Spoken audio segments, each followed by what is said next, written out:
How do you think LeBron would compare to Michael Jordan as an owner specifically? I think he'd be better, but I think he'd be better because, you know, you see the error of other people's ways, not just Jordan, but various owners. LeBron James is brilliant, and Maverick Carter, we don't mention that name enough, is brilliant.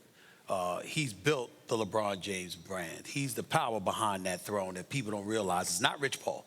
All right, it's not Adam Medelson and others. It's Maverick Carter.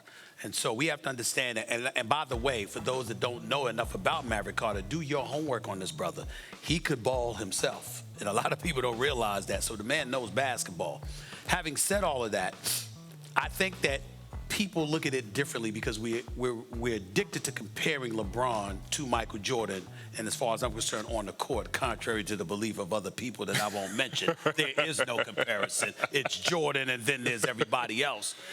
But as an owner, Jordan's had 2 winning seasons and 2 playoff appearances since taking over in 2010, and he's had to go through some growing pains himself. I think there are things that he's gotten blamed for that he doesn't deserve, but nevertheless, your record is your record. And I think that in the case of a LeBron James, particularly in this day and age, the advent of social media, the ability to recruit and things of that nature, I think that LeBron James, first of all, I think that him in collaboration with Maverick and others, I just think that they would know what mindfalls to avoid along the way, and as a result, they would end up doing a better job. Of course LeBron James would be a better owner than Michael Jordan. It's hard to be a worse owner than Michael Jordan. Look, Wow. Michael Jordan for a while was making it look like, they gotta care if you boo.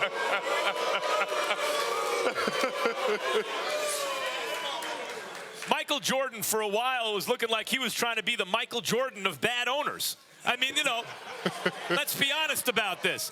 Jordan is, Ryan, you're wrong. Michael Jordan is clearly, by any standard definition or basis on evidence, eyeball test, anything, the greatest player who ever lived. Everyone else is competing for second spot. Like, LeBron may replace Kareem one day at number 2 or something like that, but Jordan, his peak is better than LeBron's has ever been. You know, that's what it is. But as an owner, guys, look, the Hornets were an Eastern Conference powerhouse. Then they bottomed out. But it's not like Jordan bought them when they had bottomed out. He bought them when they were coming back again. They were like a 500-ish team when he bought them.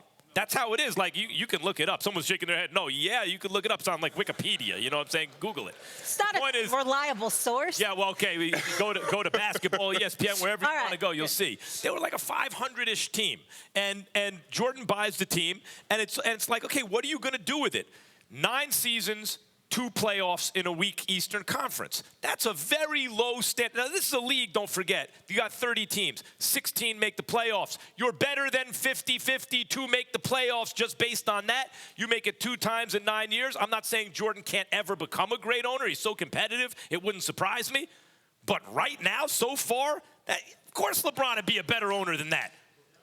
Look, you got to understand, Michael was a part of the basketball operation before he became the majority owner. And you have to also acknowledge that Michael Jordan was the first player to become a majority owner. So you got to get your hands off to there. But as far as LeBron James, I do agree with both of you. He understands the business of basketball. LeBron, while playing, gets it. When Michael was playing basketball, Michael focused on basketball, and that's a big beef that a lot of people have with LeBron James. But because of that, LeBron James is going to be competent as an owner. I don't think there's a question. I mean, I don't necessarily want to run down contracts, but Tyrese Thomas, Lance Stevenson, Nicholas Batum, there are a number of contracts that they can't get off, and they're stuck. And now they're in a dilemma where what's going on with Kemba Walker there. So if you look at this, it's not going to be close. And we just say that, LeBron, are you going to be better than the 28th most valuable franchise in the NBA? I don't think there's first 5 or 6 years, LeBron was just acquiring Tar Heels. Remember that? Right. Like, it's like anyone who played in North Carolina.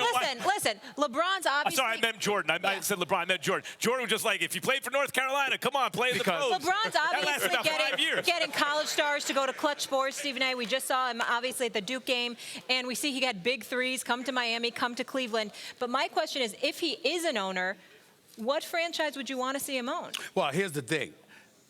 Let's also pay attention to the market. Even though you've got some core certainty in terms of a floor to which you have to start spending dollars and what have you, particularly in the league with revenue sharing. The reality is that a lot depends on the market. I think LeBron James would be able to do a lot for a lot of players in a big market. I think that Jordan and the Jordan brand would have been able to do a lot for a lot more in a bigger market. When you're in a smaller market like Charlotte, you got to be a bit judicious. Even now, is that why he can't get good players? I mean, I know Kemba's I think that's a huge component in all of it, because again, you're talking about, listen, do you understand that some owners make a lot of their money back just on the television deals that they're able to sign? I'm talking about local television. I'm not talking about the national deals with the NBA, with the league. I'm talking about local television contracts. These are the kind of things that you have to pay attention to. Also, Michael Jordan, listen, I held against him when he drafted Kwame Brown when he was in Washington. But there was a lot going on with the Washington Wizards and Abe Pollin, God rest his soul, and all of that other stuff that people didn't realize. Now you're in Charlotte. You're taking over for Bob Johnson, because Bob Johnson